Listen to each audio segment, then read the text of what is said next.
하나 둘 셋, 하나 둘 셋. 예, 찬양 감사합니다. 인사드리겠습니다. 안녕하세요. 사랑합니다. 우리 보성교회 형제 자매님들과 교제할 수 있도록 이 시간을 허락해 주신 하나님께 감사드립니다. 제가 보니까 2023년 5월에 한번 와서 말씀으로 교제를 했더라고요. 근데 이제 그 짧은 시간에 다시 한 번 더 교제할 수 있는 시간을 주셔서 정말 하나님께 감사드립니다. 함께 기도하고 시작하도록 하겠습니다. 함께 기도하시겠습니다.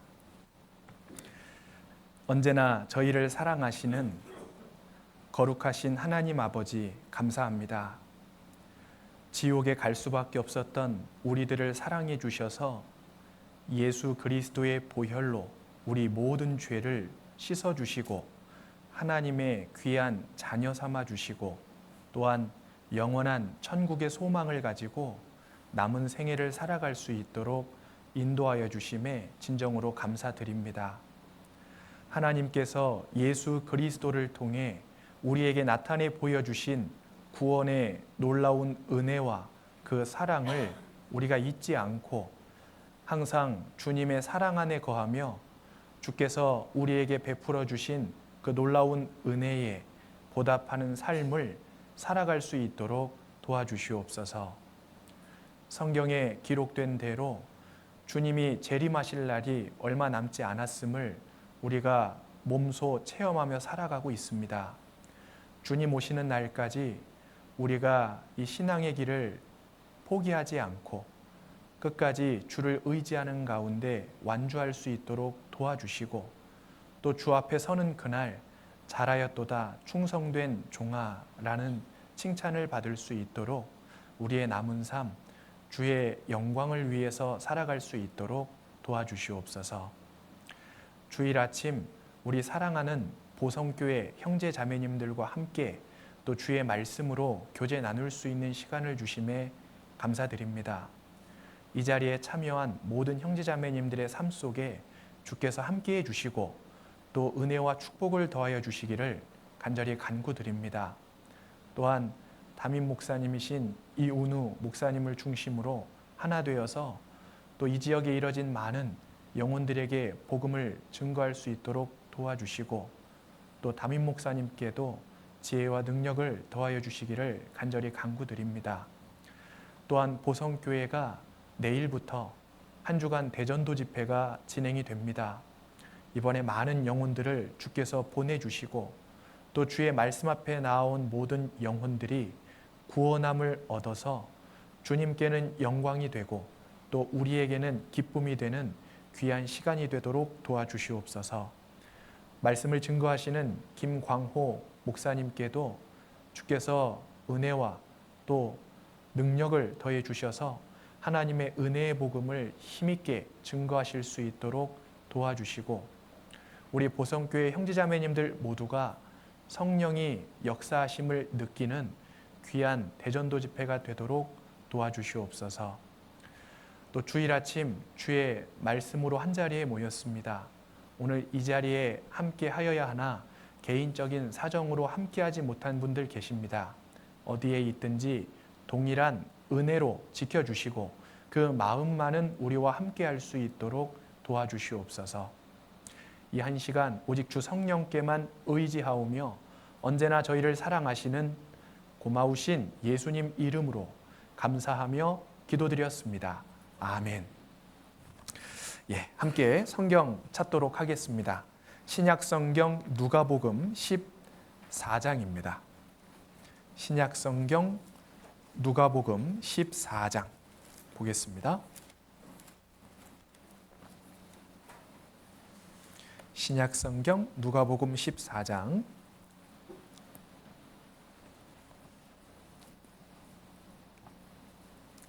15절부터 24절까지를 제가 천천히 읽어 내려가겠습니다. 누가복음 14장 15절부터 24절까지를 제가 천천히 읽어 내려가겠습니다.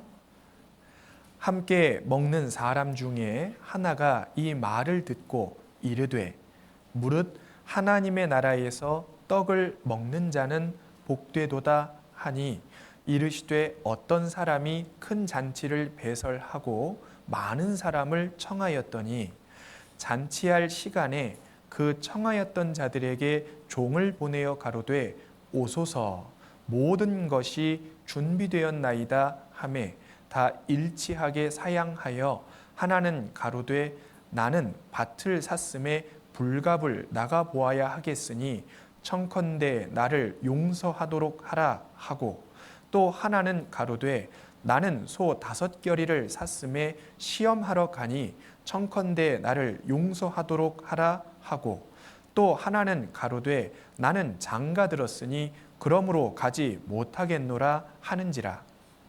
종이 돌아와 주인에게 그대로 고하니 이에 집 주인이 노하여 그 종에게 이르되 빨리 시내의 거리와 골목으로 나가서 가난한 자들과 병신들과 소경들과 저는 자들을 데려오라 하니라.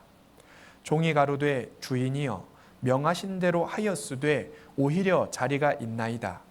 주인이 종에게 이르되 길과 산울가로 나가서 사람을 강권하여 데려다가 내 집을 채우라. 내가 너희에게 말하노니 전에 청하였던 그 사람은 하나도 내 잔치를 맛보지 못하리라 하였다 하시니라. 예, 됐습니다. 오늘 방금 읽었던 이 누가복음 15장부터 24절까지에 기록된 이 큰 잔치를 배설한 어떤 사람을 가지고 오늘 몇 가지 교훈을 좀 생각해 보려고 합니다.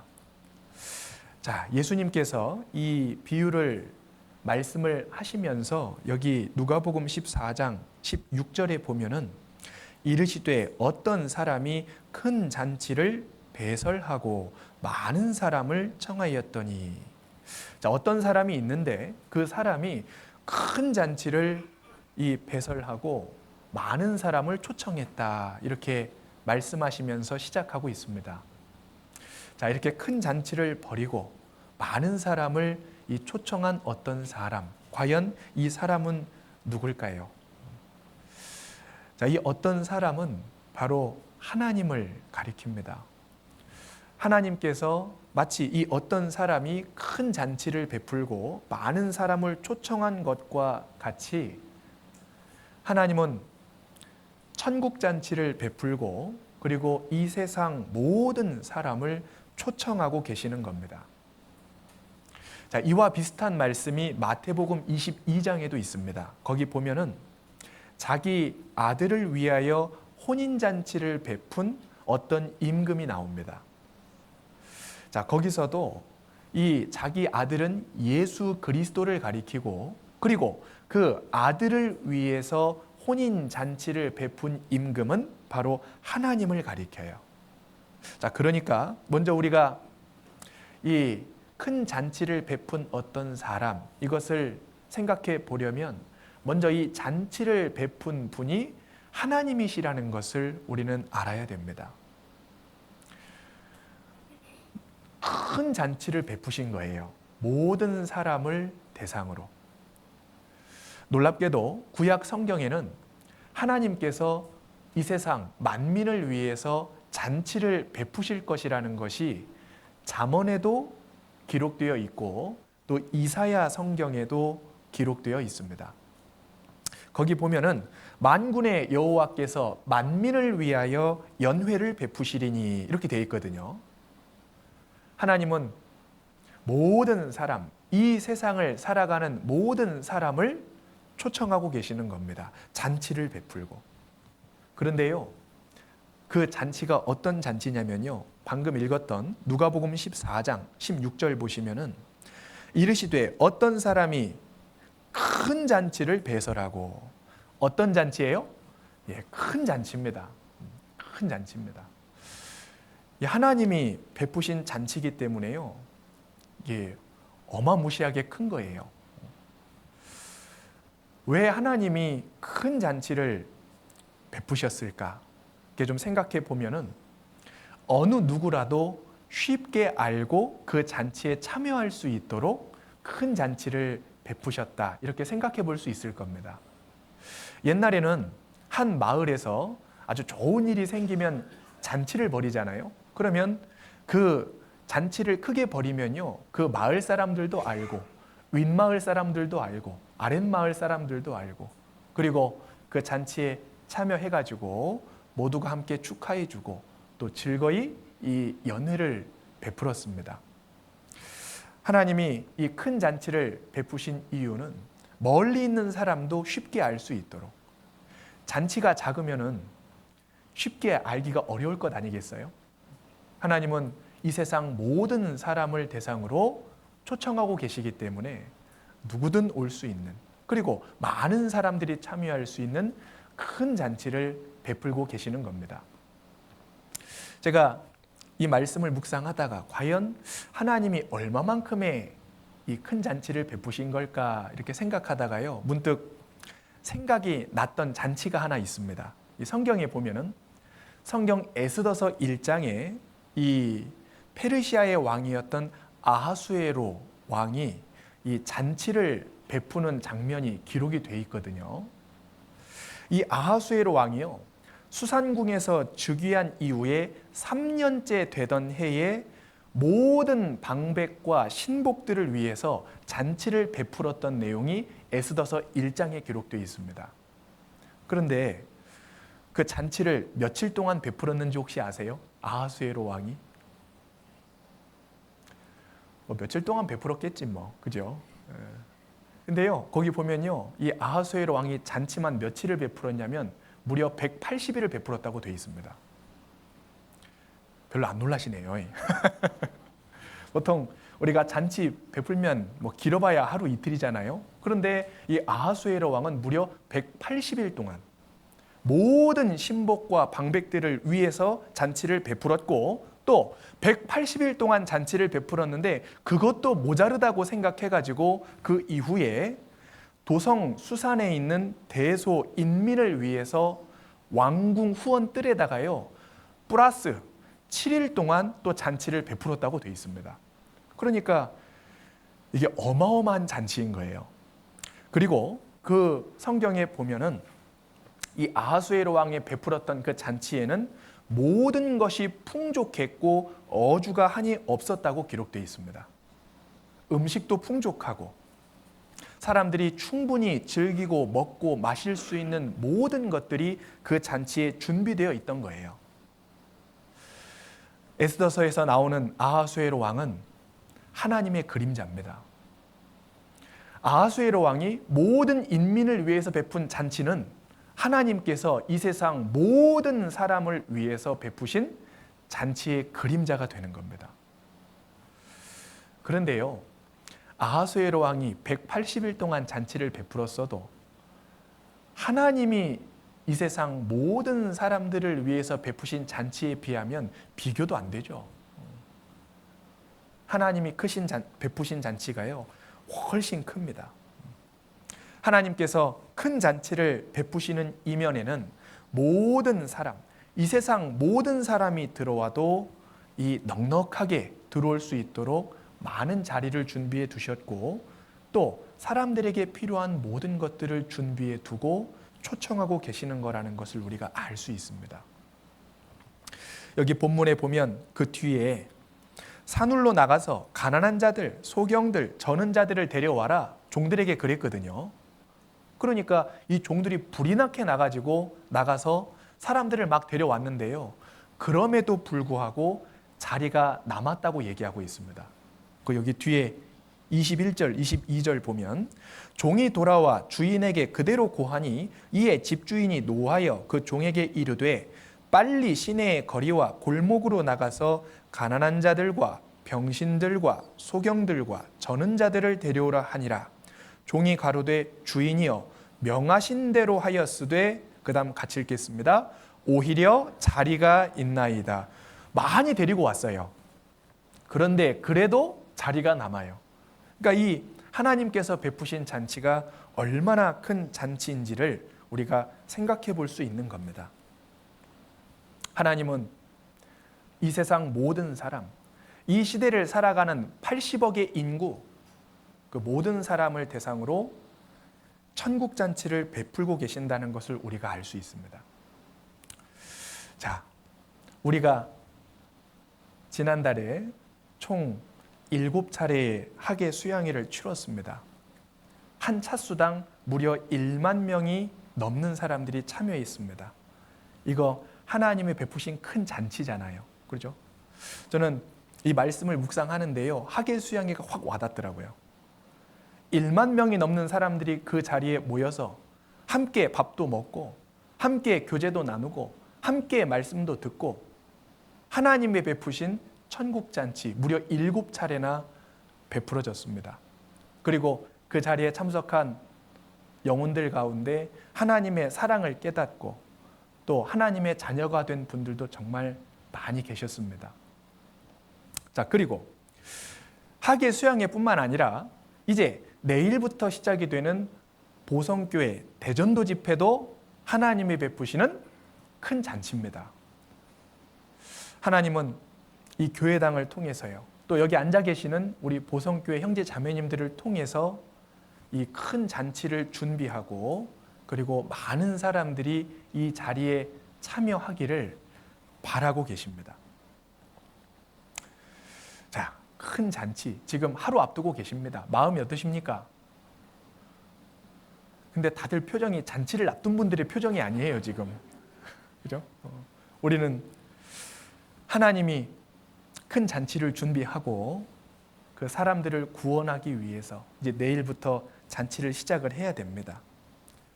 자, 큰 잔치에는요, 그 잔치에 먹고 마시고 또 그 잔치를 즐기러 오는 초청되어지는 사람들도 있지만 반대로 그 잔치를 위해서 음식도 준비하고 또 사람도 안내하고 또 그 잔치가 베풀어질 장소도 청소해야 되고 또 그 잔치가 진행되는 동안에 일해야 되는 사람들도 필요합니다. 잔치는 그냥 베풀어지는 게 아니죠. 거기서 참여해서 즐기는 사람들이 있다면 그 잔치를 진행하고 유지하기 위해서 보이지 않는 곳에서 일하는 분들도 있는 거예요. 내일부터 이 자리에서 베풀어지는 하나님의 천국 잔치, 그 잔치가 베풀어지는 동안 누가 일해야 될까요? 먼저 구원받은 우리가 그 자리에 참여해서 함께 그 잔치를 해 나아가야 될 겁니다. 구원받은 그리스도인은 하나님이 베푸신 큰 잔치의 일꾼으로 초청됐습니다. 그렇다면 우리는 한 마음과 한 뜻을 품고 이번에 새롭게 초청되어서 이 자리에 참석하게 될 그 귀한 영혼들을 위해서 함께 희생하고 또 헌신해야 되리라고 생각합니다. 자, 그런데요, 하나님이 베푸신 이 큰 잔치, 놀라운 잔치인데, 그런데 이 잔치에는요, 모든 것이 준비되어 있다고 말씀하십니다. 여기 본문 말씀 가운데 누가복음 14장 17절 보면은 잔치할 시간에 그 청하였던 자들에게 종을 보내어 가로되, 그 다음 같이 읽겠습니다. 오소서 모든 것이 준비되었나이다 하매. 모든 것이 준비되었나이다. 저는 참 이 말씀을 보는데요, 그렇구나. 주님이 베푸신 그 잔치에는 모든 것이 준비되었구나. 하나님의 잔치에는 없는 게 없습니다. 모든 것이 준비되었습니다. 특별히 무엇이 준비가 되어 있냐면요, 이 세상 모든 사람들에게 반드시 필요한 것들이 준비되어 있습니다.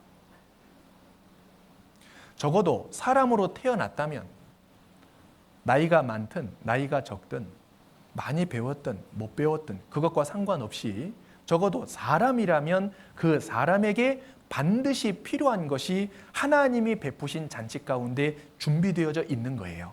그래서 모든 것이 준비되었나이다. 그러면 하나님의 잔치 가운데 이 준비되어진 것, 모든 사람에게 필요한 것, 이게 뭘까요? 그것이 성경에 기록되어 있거든요. 하나님이 잔치 가운데 뭘 준비하셨는지가요, 말씀에 정확하게 기록되어 있습니다. 그 말씀을 한번 찾아보겠습니다. 구약 성경 이사야서 25장입니다. 자, 하나님이 잔치 가운데 뭘 준비하셨을까 한번 보겠습니다. 이사야서 25장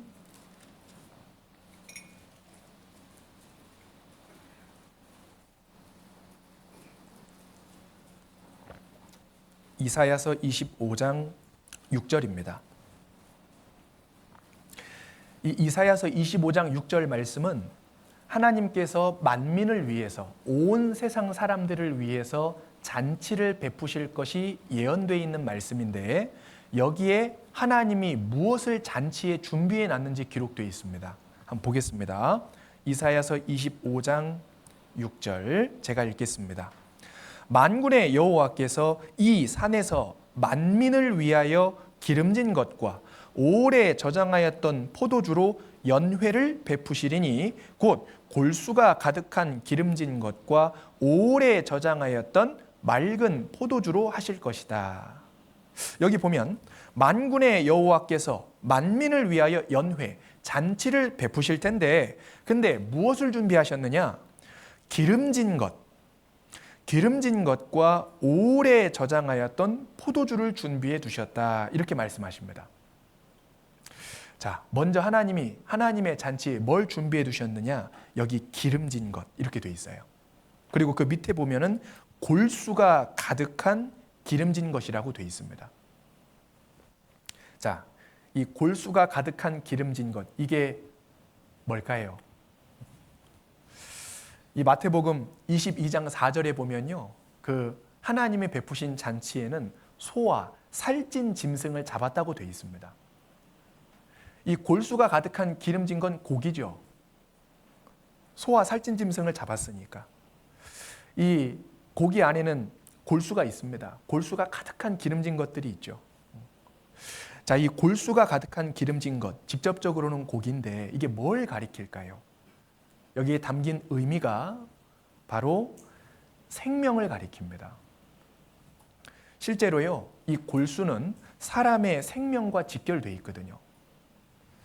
의학사전에 찾아보면 이 골수는 뼈 사이에 공간을 채우는 이 점성이 있는 조직인데, 이 골수에서 뭐가 만들어지냐면 면역 세포들을 형성하게 된답니다. 이 면역 세포를 만든대요. 그래서 만약에 골수에 문제가 생기면요, 면역 세포에 문제가 생기게 되고, 그러면 이 생명에까지 지대한 영향을 미칠 수가 있는 겁니다. 하나님이 준비하신 이 큰 잔치에 골수가 가득한 기름진 것이 준비됐다. 그럼 이게 뭐가 준비되었다는 얘기냐면 생명이 준비되었다는 얘기인 거예요. 그런데 이 육체의 생명이 아니라 바로 영원한 생명인 겁니다. 하나님은 하나님의 사랑의 짝으로 창조된 모든 사람에게 영원한 생명을 주기를 바라시죠.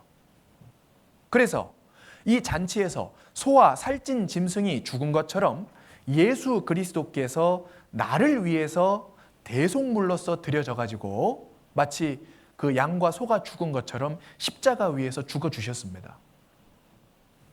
마태복음 20장 28절에 보면 인자가 온 것은 섬김을 받으려 함이 아니라 도리어 섬기려 하고 자기의 목숨을 많은 사람의 대속물로 주려 함이니라.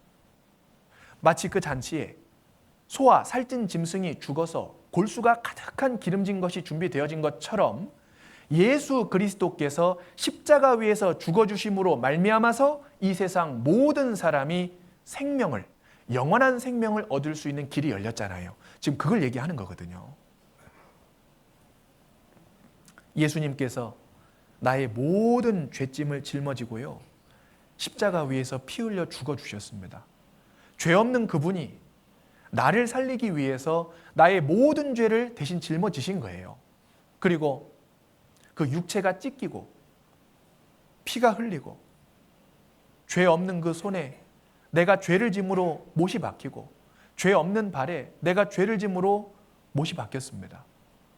내가 머리로 지은 죄 때문에 가시 면류관이 씌이고 내가 마음으로 지은 죄 때문에 옆구리에 창이 들어갔잖아요. 완전히 찢어지신 거죠.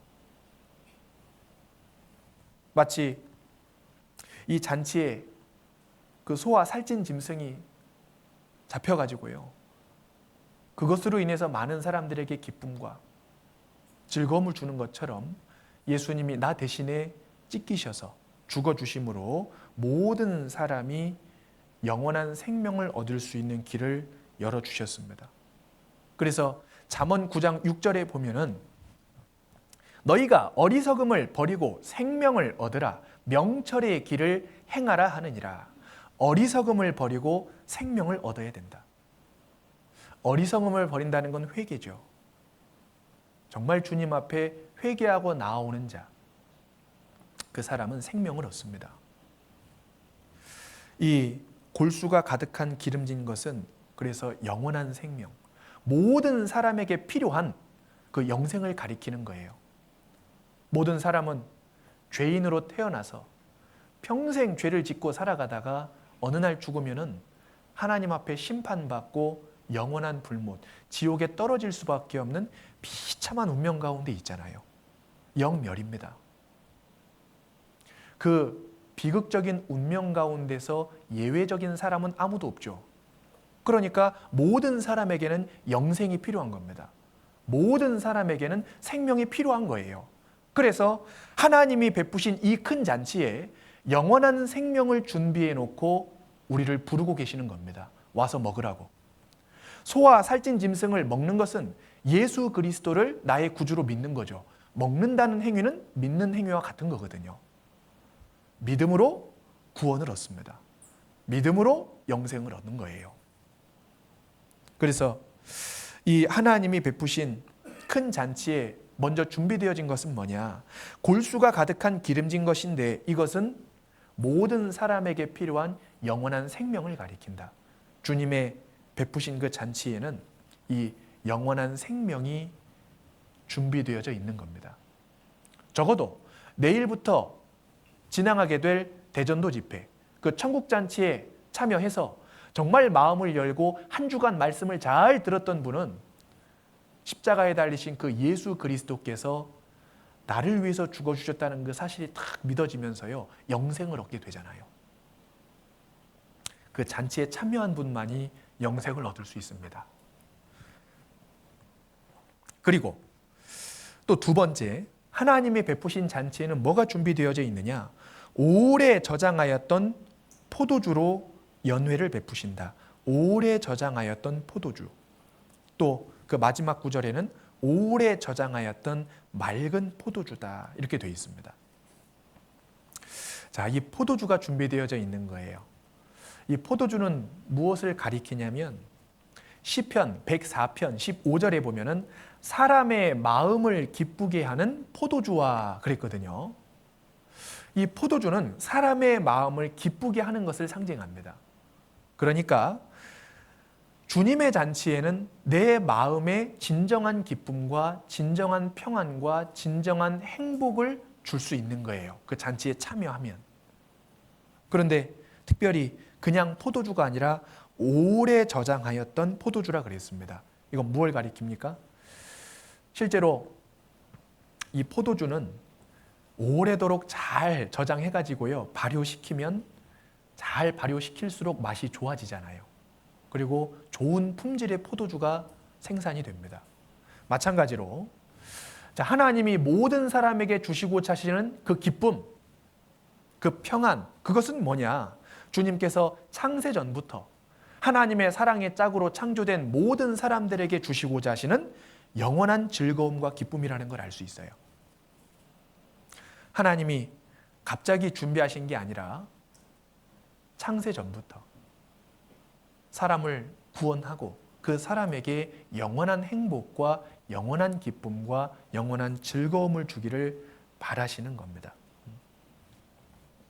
실제로 예수님이 딱 마음에 믿어져서 그 죄 문제가 확실하게 해결된 사람에게는요, 그 마음 가운데 기쁨과 평강이 있습니다. 참 신기해요. 단지 세상의 좋은 환경과 상황 때문이 아니라 마음 깊숙한 곳에서부터 올라오는 주님이 주시는 기쁨과 즐거움이 있는 겁니다. 성경 시편 4편을 하나 찾아보겠습니다. 시편 4편. 여기 보면 오래 저장하였던 맑은 포도주, 이게 기쁨이라 그랬는데요. 그 기쁨을 하나님이 주시겠다 그랬거든요. 여기 시편 4편 7절 보겠습니다. 시편 4편 7절. 자, 함께 읽겠습니다. 주께서 내 마음에 두신 기쁨은 저희의 곡식과 새 포도주의 풍성할 때보다 더하니이다. 주께서 내 마음에 두신 기쁨은, 그렇죠, 복음이 믿어지고 예수 그리스도를 통해서 내 죄 문제가 다 해결되었다는 사실이 믿어진 그때 내 마음 가운데 주님이 주시는 기쁨이 딱 자리 잡습니다. 그런데 참 이 기쁨은 신기해요. 그 뒤에 보면 저희의 곡식과 새 포도주의 풍성할 때보다 더하니이다. 그러죠. 물론 이 세상에서도 기쁨이 있습니다. 잠시 잠깐의 기쁨이 있거든요. 이렇게 직장 다니시는 분들은 봉급 타는 날 기쁘시겠죠.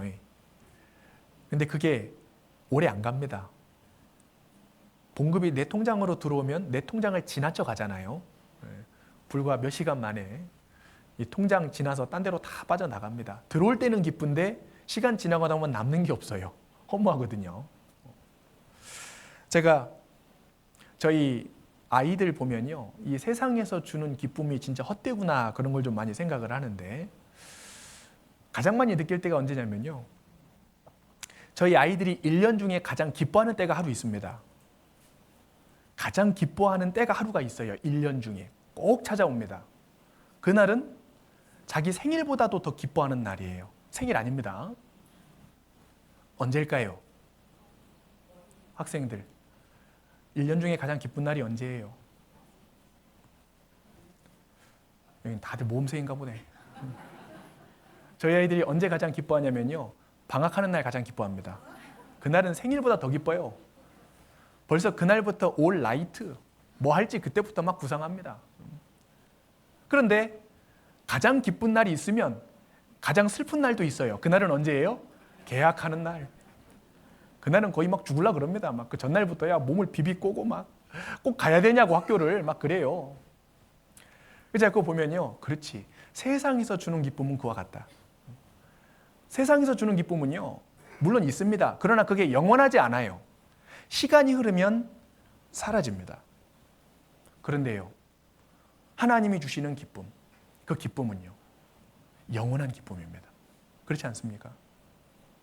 내가 구원받고 영생을 얻었다는, 영생으로 인한 기쁨, 또 영원한 천국을 얻었다는 기쁨, 죄와 사망에서 해방되었다는 기쁨, 그리고 혹 내가 죽어서 먼저 이 세상을 떠난다고 할지라도, 아니면 내 사랑하는 부모님, 내 사랑하는 남편, 내 사랑하는 아내를 먼저 보냈다고 할지라도 함께 구원받고 주님 안에 있다가 간다면요, 다시 만날 수 있는 소망이 있잖아요. 참 신기해요. 주님이 주시는 기쁨은요, 여기 말씀 기록된 대로 저희의 곡식과 새 포도주의 풍성할 때보다 더한 게 맞습니다.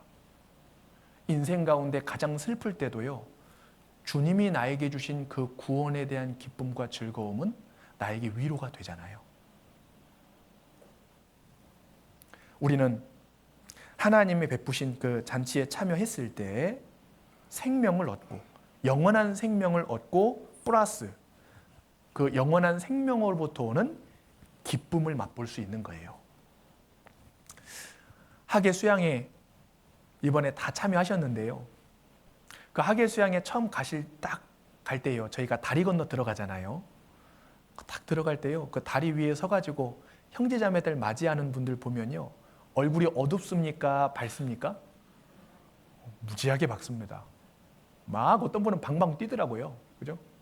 들어가는 내내 인사하는데요, 그 서 있는 분들이 막 밝은 얼굴로 인사해요. 뿐만 아니라 그 수양의 뙤약볕에서요, 어떤 분들은 음식물 쓰레기 청소하는 분도 있고, 어떤 분은 주차 봉사하는 분도 있고, 어떤 분은 청소하는 분도 있고, 막 여러 가지 일을 하는데 참 신기한 건 다들 얼굴이 어두워요, 밝아요? 밝습니다. 그러니까 학예 수양회장에 정말 하나님이 베푸신 잔치가 맞아요. 그러니까 사람들이, 처음 온 분들이 되게 신기해합니다. 도대체 저분들은 얼마 받고 저거 하는 거냐고. 이렇게 돈 준다고 기뻐하겠습니까?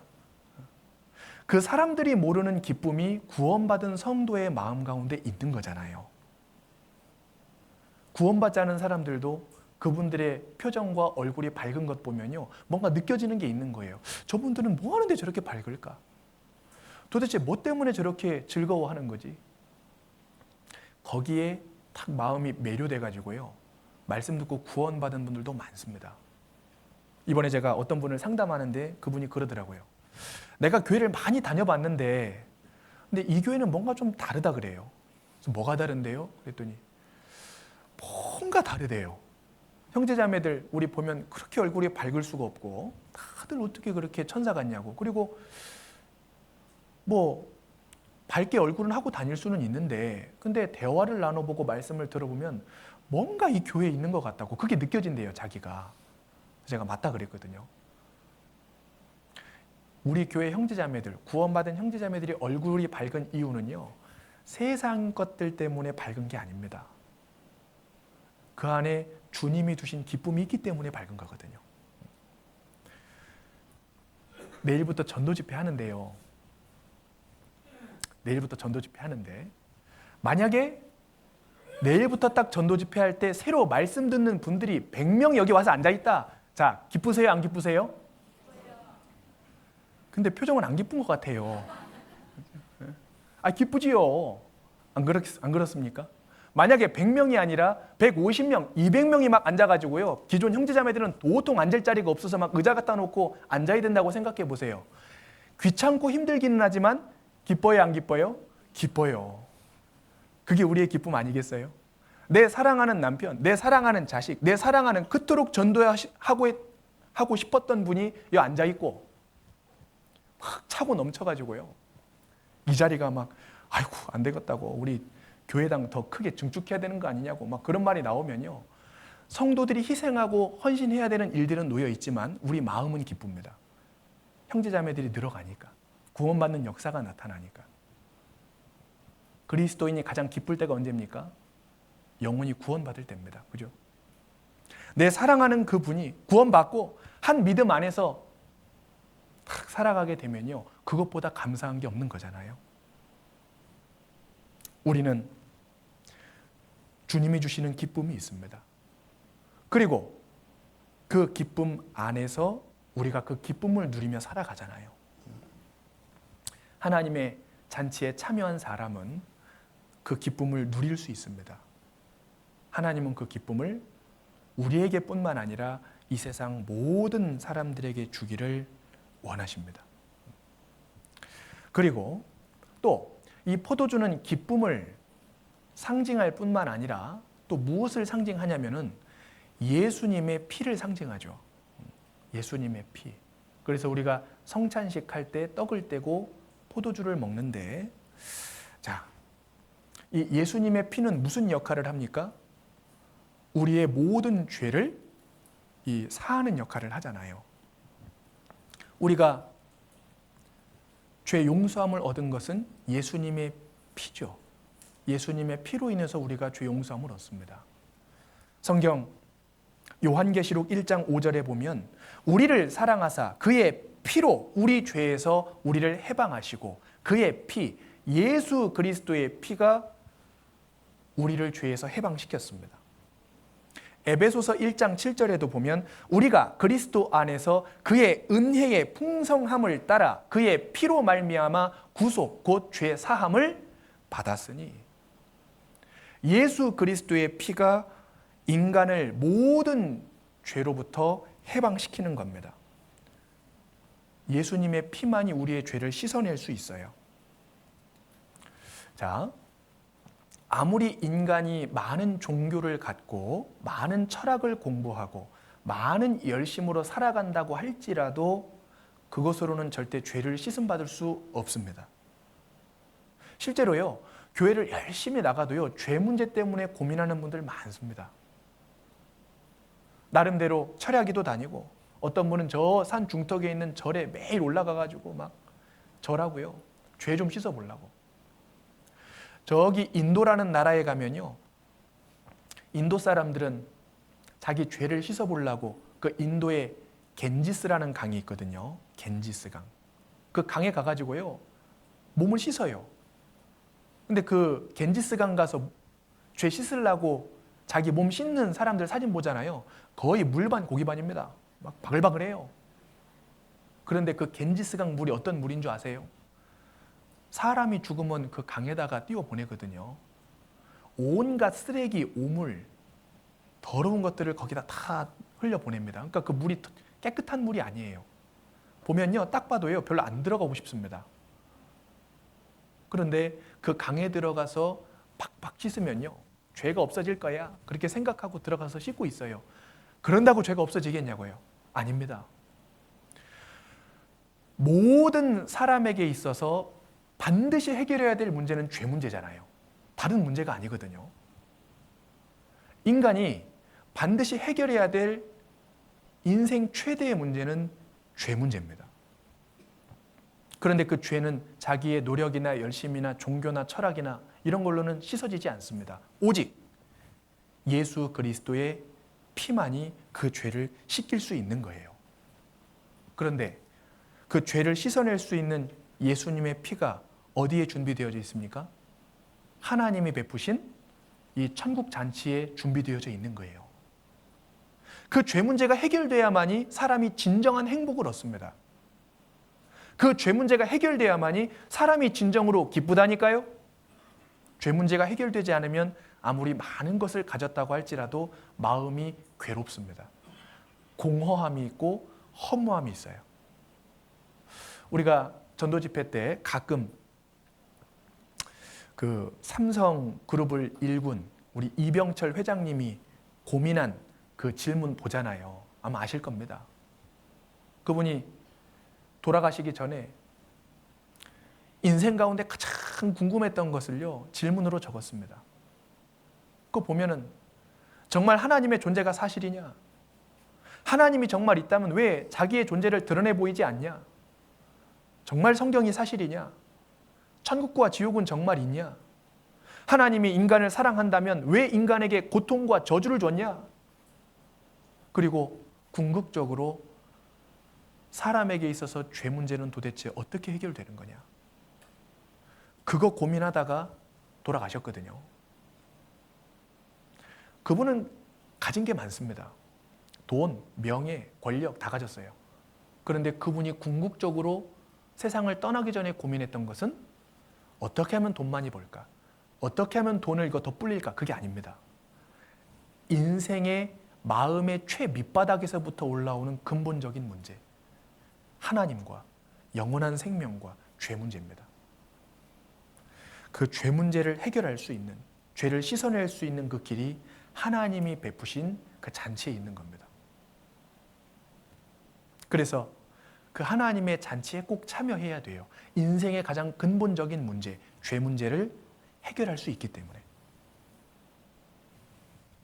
그리고 하나님의 잔치에는 골수에 기름진 것과 또 오래 저장하였던 포도주도 있고 또 무엇이 있냐면 많은 음식들이 준비되어져 있다고 되어 있습니다. 성경 잠언 9장을 보겠습니다. 이 잠언 9장도 하나님께서 만민을 위해서 잔치를 베푸실 것에 대한 말씀인데, 여기 잠언 9장 보면은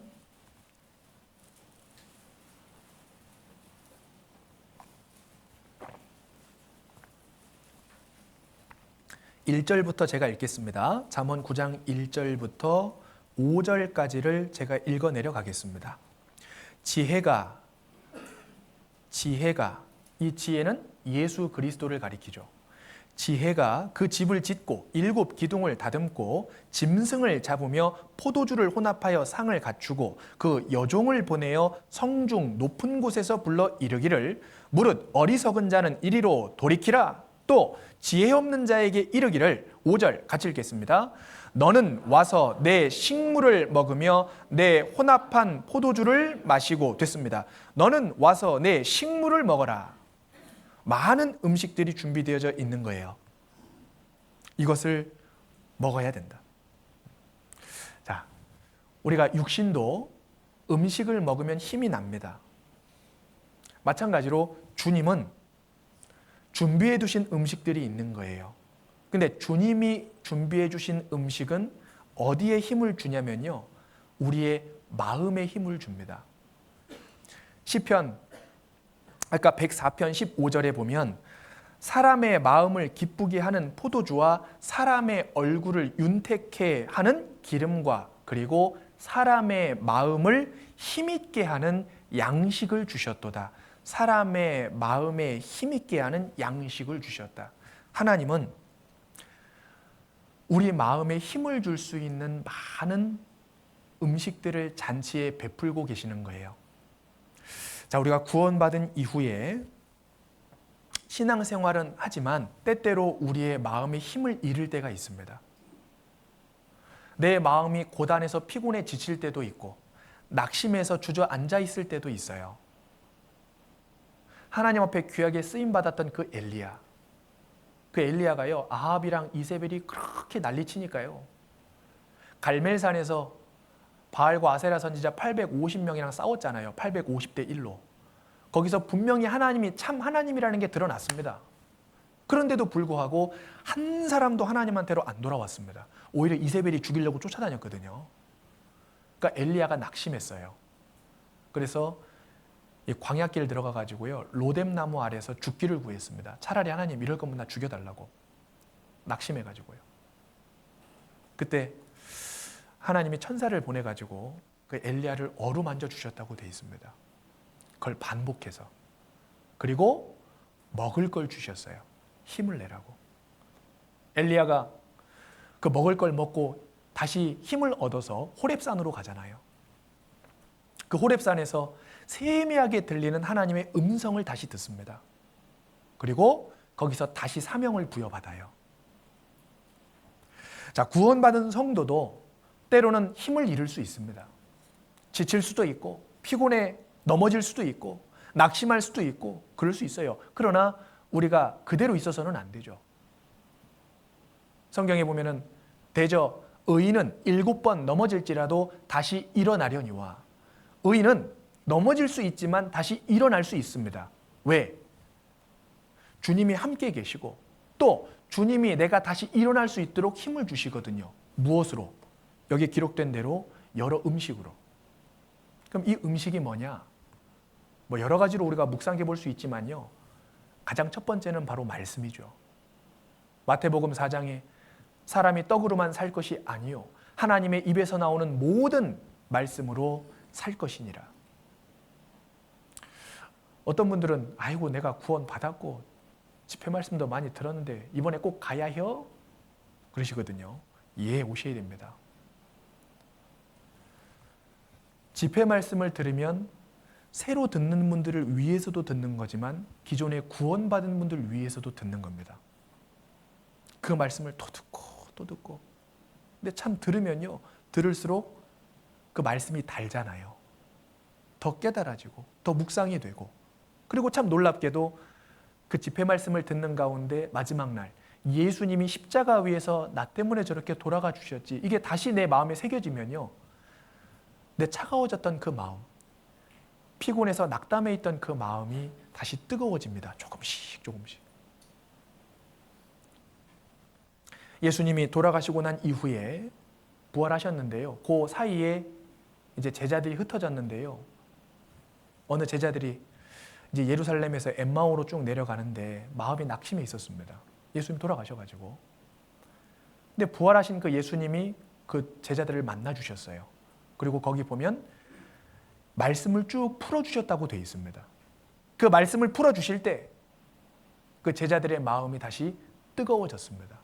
우리의 마음이 뜨겁지 아니하더냐? 그러죠? 구원받은 그리스도인은 언제 다시 마음의 회복을 얻고 기력을 얻느냐? 말씀으로 돌아갈 때. 그래서 우리가 주일 말씀, 뭐 수요 집회 말씀 듣는 것도 중요하지만요, 특히 하나님의 잔치가 베풀어지는 대전도 집회 말씀 들을 때 모두가 다 참여하셔야 됩니다. 예외가 없습니다. 다 오셔서요, 전도하면 새로 오시는 분들 모시고 오시고, 혹 내가 전도를 못하더라도 다 오셔야 돼요.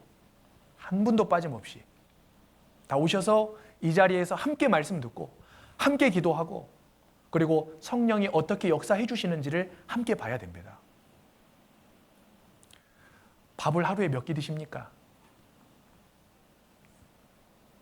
이제 대답 안 할라요. 하루에 밥 몇 끼 드세요? 3끼. 저희 집 애들은 5끼.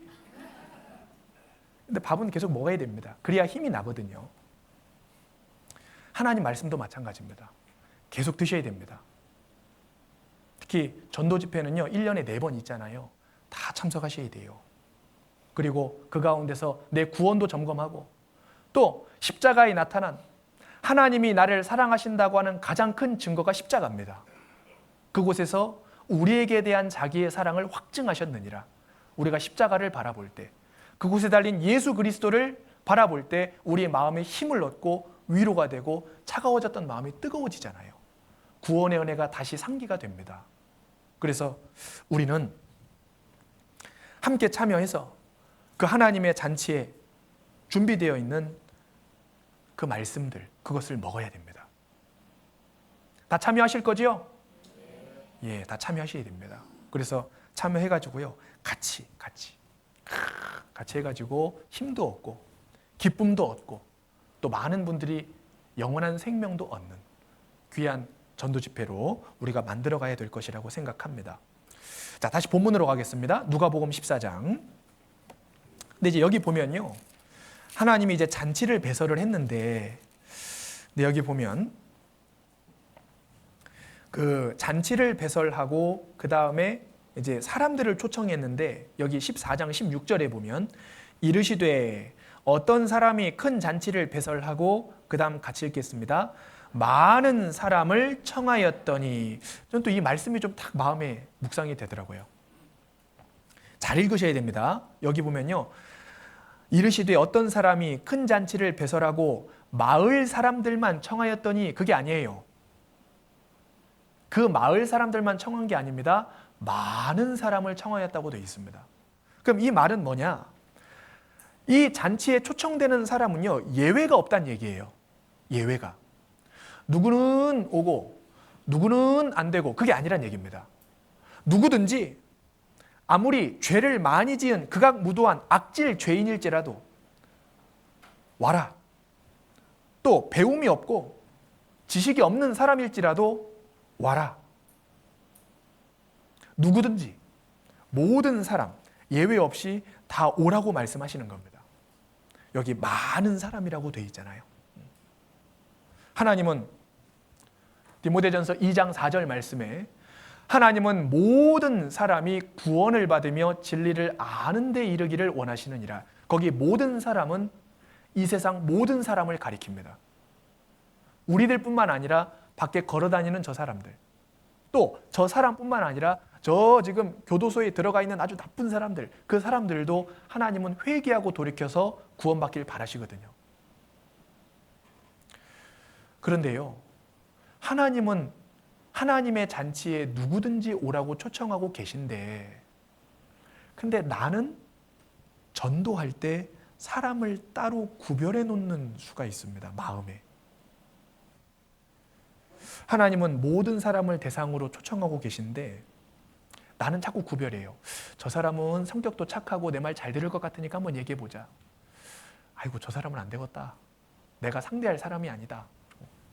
단념을 한다든지, 저 사람은 철천지 원수. 에이구, 그냥 가게 두자.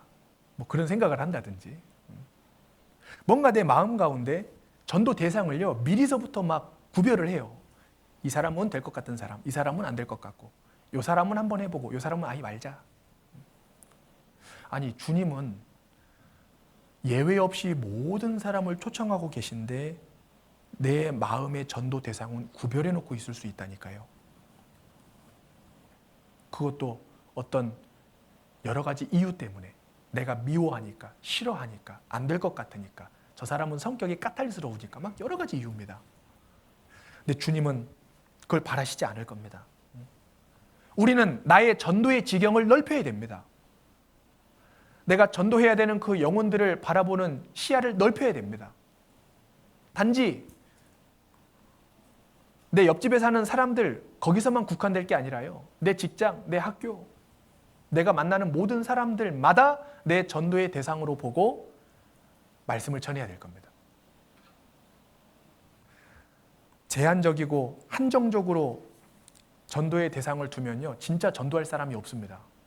가끔 그런 말씀하시는 분들이 계시거든요. 난 전도할 사람이 없다고. 정말 없습니까?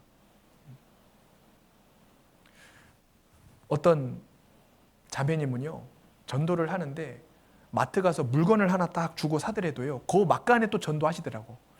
혹시 교회 다니세요? 깜짝 놀랍니다. 그 사람도 놀래요. 갑자기 물건 사면서 교회 다니냐고 하니까. 왜 그러세요? 아니, 이번에 그 성경 세미나가 있는데 한번 와서 들어보시라고 해요. 만나는 사람마다. 우리가 정말 한 영혼이라도 구원하기를 간절히 바라는 마음으로 그 사람을 대한다면요, 긴 시간도 필요 없습니다. 잠깐, 막간에 만나는 그 시간 가운데에서도 그 사람의 마음을 움직여 주시는 경우가 있거든요. 우리는 우리 마음 가운데 이 사람, 저 사람 구별해 놓으면 안 될 겁니다. 모든 사람입니다. 모든 사람에게 구원을 주시는 하나님의 은혜가 나타나 전도의 지경은 모든 사람이라는 것을 기억하셔야 됩니다. 자꾸 내 마음에 그 전도의 지경을 좁힌다든지 제한을 둔다든지 구분을 해놓는다든지 그러면요, 이게 전도가 안 됩니다. 정말 구원받아야 될 사람이 못 받아요. 놓쳐버립니다. 그래서 여기 많은 사람을 청하였다. 마을 사람들만 청한 게 아닙니다. 옆집 사람들만 청한 게 아닙니다. 친한 사람들만 청한 게 아닙니다. 가족들만 청한 게 아니에요. 많은 사람들. 될수록 많이. 우리는 우리 전도의 지경을 넓혀서 누구든지 이 자리에 와서 하나님의 잔치에 참여할 수 있도록 그 영혼들을 구해야 될 겁니다. 그리고 하나님은 그 일에요, 이제 누구를 보내시냐면 하나님의 종을 보내시죠. 하나님의 종. 여기 14장 17절에 보면은 잔치할 시간에 그 청하였던 자들에게 종을 보내어 가로되. 종. 이 종은 바로 구원받은 그리스도인을 가리킵니다. 하나님의 일꾼이죠. 고린도전서 7장 22절에 보면 주 안에서 부르심을 받은 자는 종이라도 주께 속한 자유자요. 또 이와 같이 자유자로 있을 때에 부르심을 받은 자는 그리스도의 종이니라. 7장 23절에는 너희는 값으로 산 것이 되었으니 사람들의 종이 되지 말라. 값으로 사신 것이 됐다. 자, 주님은 먼저 구원받은, 주님의 핏값으로 사신 구원받은 그리스도인을 이제 보내십니다. 이 하나님의 잔치에 인도하는 인도자로 보내는 거예요. 자, 종은 이 히브리어로 에베드라 그러고 헬라어로는 툴로스 그럽니다. 노예죠. 자신의 생명에 대한 결정권이나 신분의 자유가 없이 오직 주인의 뜻에 자신을 전적으로 맡기는 사람입니다. 주님은 주님의 종인 구원받은 그리스도인에게 명령하셨어요. 하나님 앞과 산자와 죽은 자를 심판하실 그리스도 예수 앞에서 그의 나타나실 것과 그의 나라를 두고 엄히 명하노니 너는 말씀을 전파하라. 때를 얻든지 못 얻든지 항상 힘쓰라. 그들이 듣든지 아니 듣든지 너는 전할지니라. 자, 주님은 우리에게 말씀 전할 명령을 주셨습니다. 이게 사명이죠. 그럼 우리는 만나는 사람마다 이 종들처럼요, 하나님의 잔치에 와보라고, 말씀 한번 들어보자고 전해야 될 겁니다. 종이요, 가장 주인에게 기쁨이 될 때가 언제인지 아십니까? 종이 주인에게 가장 기쁨이 될 때가 언제일까요? 공부를 많이 했을 때, 말빨이 좋을 때, 돈 많이 벌었을 때, 그게 아닙니다. 종이 주인에게 가장 기쁨이 되는 때는 순종할 때입니다. 주인의 말에 온전히 순종할 때 주인에게 가장 큰 기쁨이 되는 겁니다. 이번 보성교회 대전도 집회, 하나님의 큰 잔치에 주님은 우리를 일꾼으로 부르시고 그리고 순종하길 원하실 겁니다.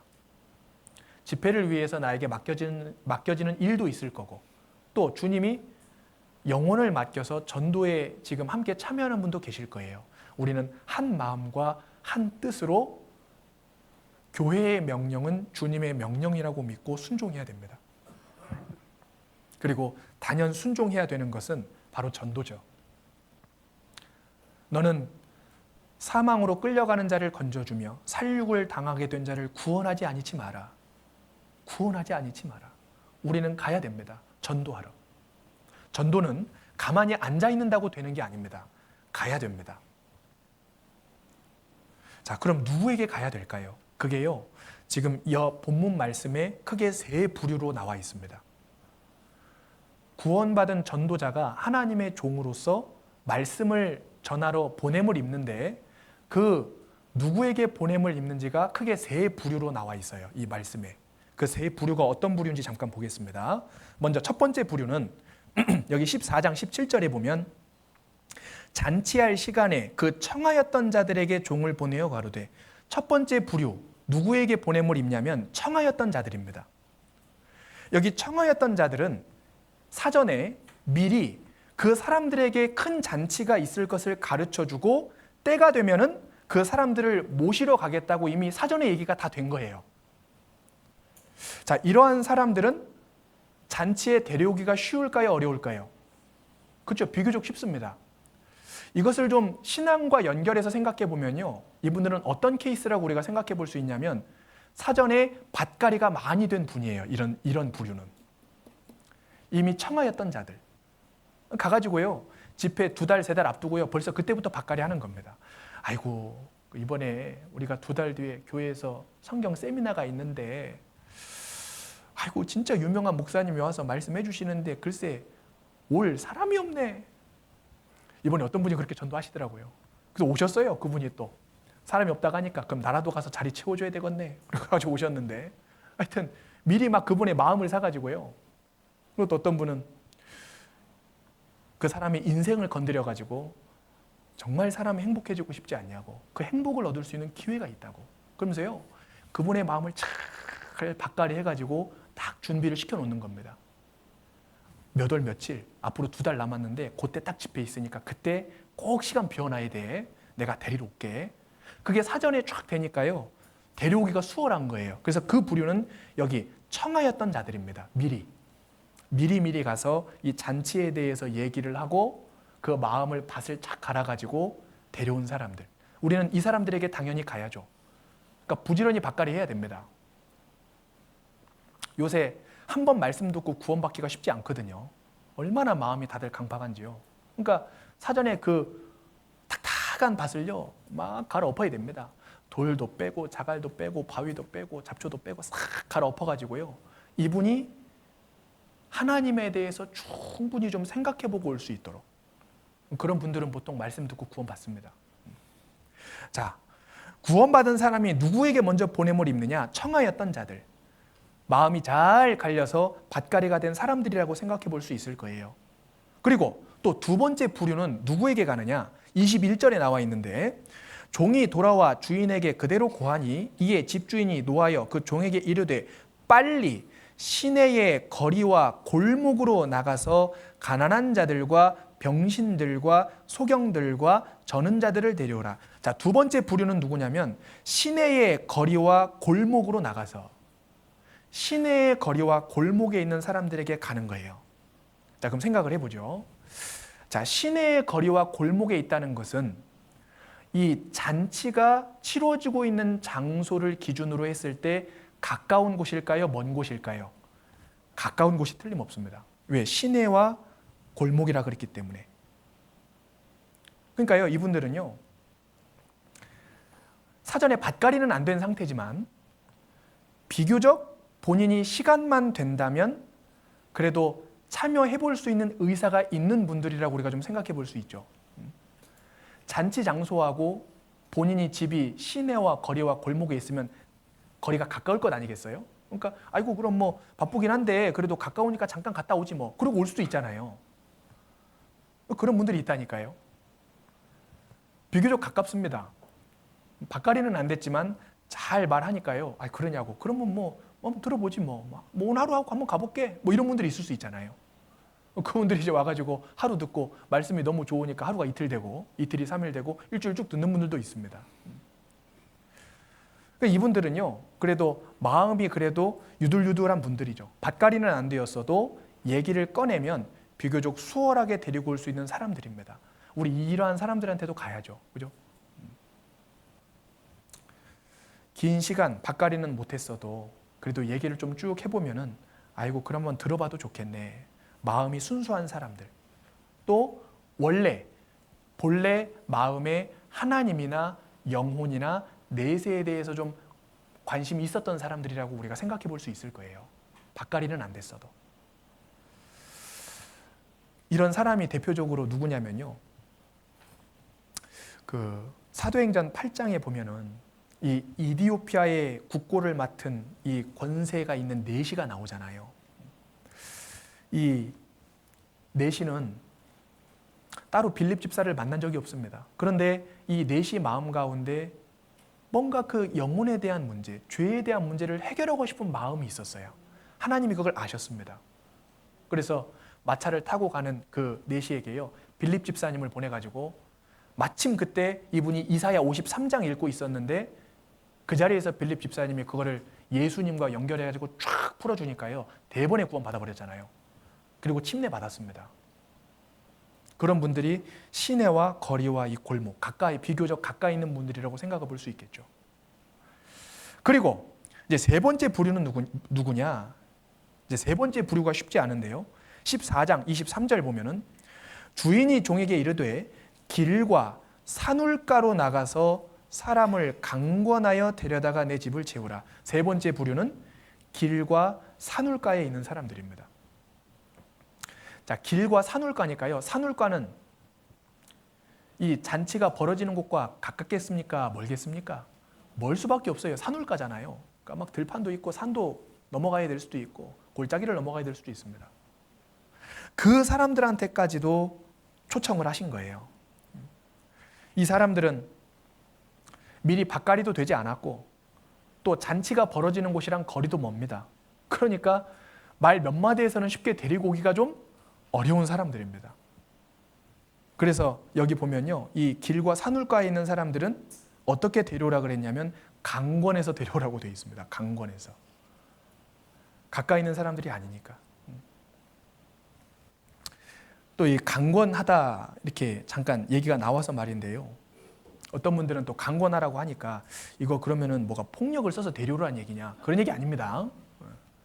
이 강권하다라는 뜻은 뭔가 강제성 뭐 이런 게 아니에요.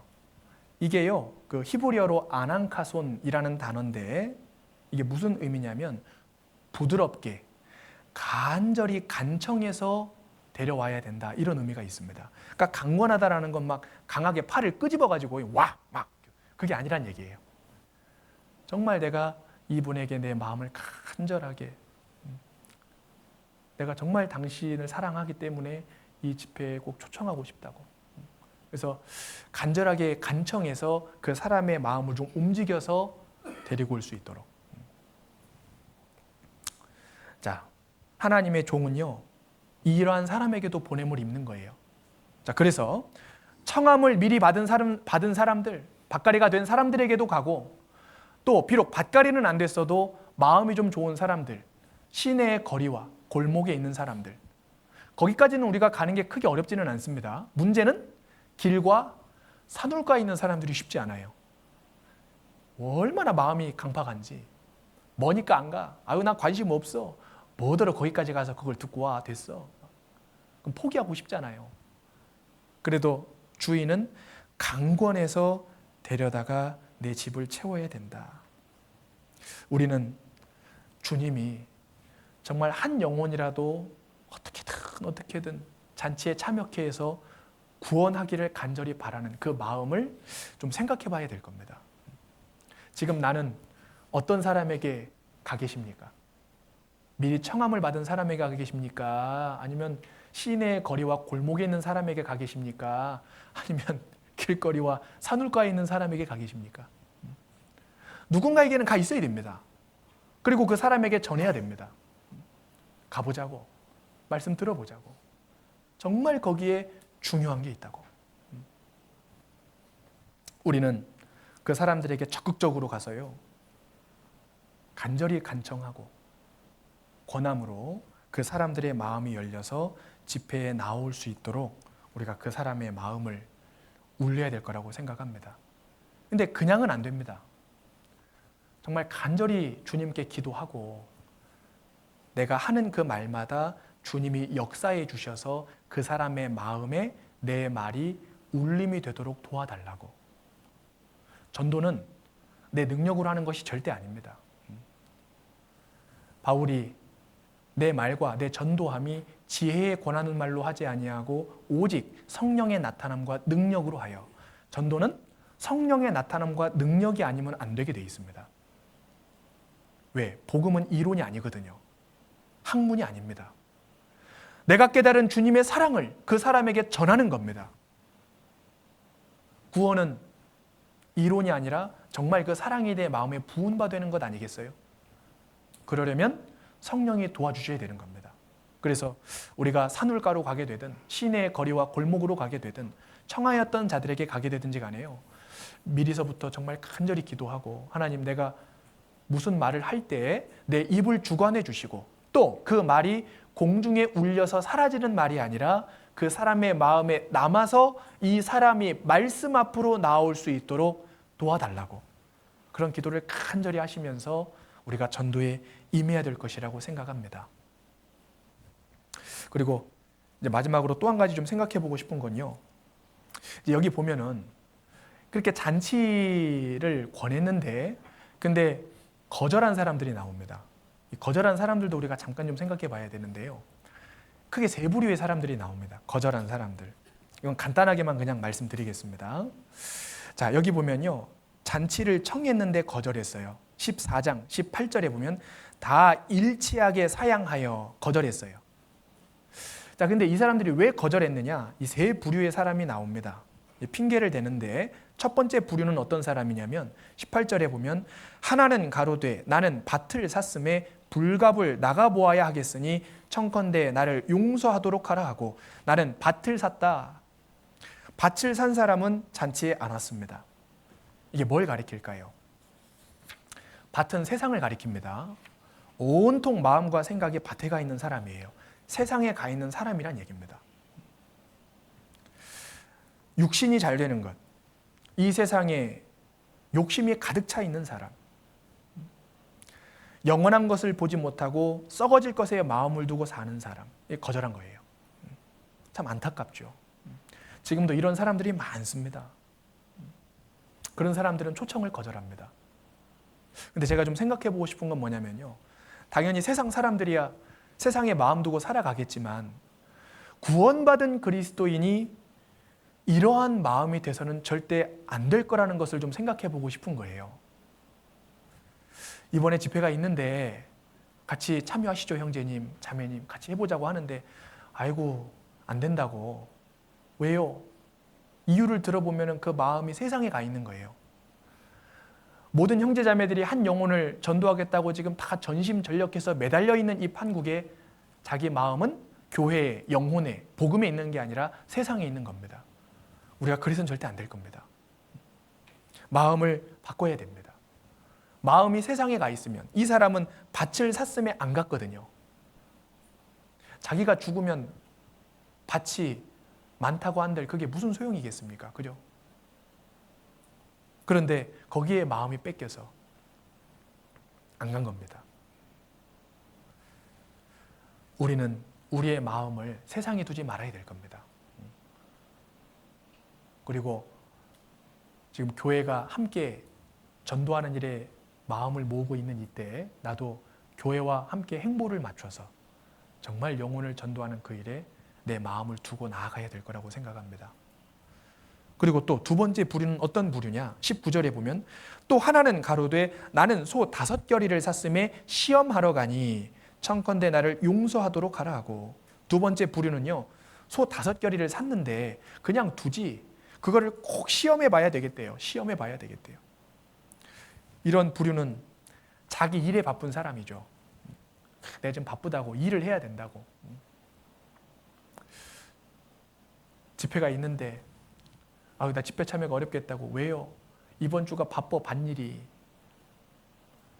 이번 주가 밭에 나가가지고 내가 고추를 따야 되고 뭘 따야 되고. 이게 자기 일에 바쁘면요 또 거절을 따갑니다. 근데요 성경에 마태복음 6장 33절에 보면 너희는 먼저 그의 나라와 그의 의를 구하라. 그리하면 이 모든 것을 너희에게 더하시리라. 구원받은 그리스도인이 삶의 원칙 속에서 가장 먼저 붙잡고 살아가야 될 것을 마태복음 6장 33절에 말씀하셨거든요. 먼저 그의 나라와 그의 의를 위해서. 우리가 항상 주님을 우선으로 생각하고 주님의 일을 우선으로 생각하고 교회를 우선으로 생각하고 주님을 위해서 살아가는 삶을 먼저 두고 살아간다면 주님은 나의 삶을 책임져 주실 겁니다. 우리가 세상 일에 마음이 뺏기거나 쫓겨서 주님 일을 등한해서는 안 될 겁니다. 그리고 세 번째 부류는 어떤 부류냐면 20절이죠. 또 하나는 가로되 나는 장가들었으니 그러므로 가지 못하겠노라. 장가들어서. 이 부류는 어떤 부류냐? 세상의 즐거움과 쾌락에 빠져 있는 사람이죠. 세상의 즐거움과 쾌락에 빠져 있는 사람. 아이고 나는 또 집회하면 바쁘고 힘들고 그냥 좀 쉬고 싶다고 자기의 편안함을 추구하고 어떤 기쁨과 즐거움, 육신적인 기쁨과 즐거움을 추구하는 사람. 우리는 이런 사람도 돼서는 안 될 거예요. 세상 사람들은 하나님을 모르기 때문에 세상의 기쁨이 전부라고 살아가지만 우리는 그게 아닙니다. 그들이 알지 못하는 영원한 기쁨과 영원한 즐거움이 이 안에 있잖아요. 우리는 그것을 추구하며 살아가야 될 겁니다. 그래서요, 이 하나님의 잔치에 초청을 받았음에도 불구하고 사양한 세 사람을 좀 정리해 보면 이 세상의 것을 사랑하는 사람, 또 주님 일보다 자기 일을 더 우선시하는 사람, 또 주님이 주시려는 기쁨보다 세상의 기쁨과 세상의 쾌락을 더 중요하게 생각하는 사람. 이 사람들은 다 그 하나님이 베푸신 큰 잔치의 초청을 거절한 사람들입니다. 이 사람들의 결과가 어떻게 되겠습니까? 구원 안 받은 사람들은요, 영원한 지옥일 겁니다. 그러나 구원을 받았음에도 불구하고 우리도 여타의 이유로 하나님의 큰 잔치에 오기를 거절한다면 지옥은 안 가겠지만 책망은 있을 겁니다. 그때 내가 큰 잔치를 베풀고 그 자리에 참여해서 구원받을 영혼들이 그렇게 많았는데 그때 그 일보다 내 일이 그렇게 더 중요했니? 만약에 주님이 나한테 그렇게 물어보신다면 뭐라고 대답하시겠습니까? 우리는 주님이 베푸신 큰 잔치에 함께 참여하는 사람들이 돼야만 될 겁니다. 그리고 그 잔치에서 주님이 역사하시는 것을 우리는 함께 경험해야 될 거예요. 하나님의 선하심을 맛보아 알지어다. 이번 계획되어 있는 보성교회 대전도 집회, 이것은 그냥 계획된 것이 아닙니다. 1년에 4번 계획됐으니까 때가 됐으니까 하는 거지, 그게 아니에요. 만약에 주님이 오늘이라도 오신다면 대전도 집회는 없습니다. 그냥 연례 행사처럼 하는 대집회가 아니라 우리가 이 대집회를 위해서 함께 준비하고 또 이 대집회를 위해서 함께 수고하고 희생해야 되는 이유가 무엇입니까? 대전도 집회를 하는 이유가 뭐예요? 그 이유를 아십니까? 대전도 집회를 하는 이유. 우리가 그 이유를 알고 함께 참여해야 될 것 아니겠어요? 한번 따라해 보시죠. 대전도 집회를 하는 이유는 사람 살리기 위해서.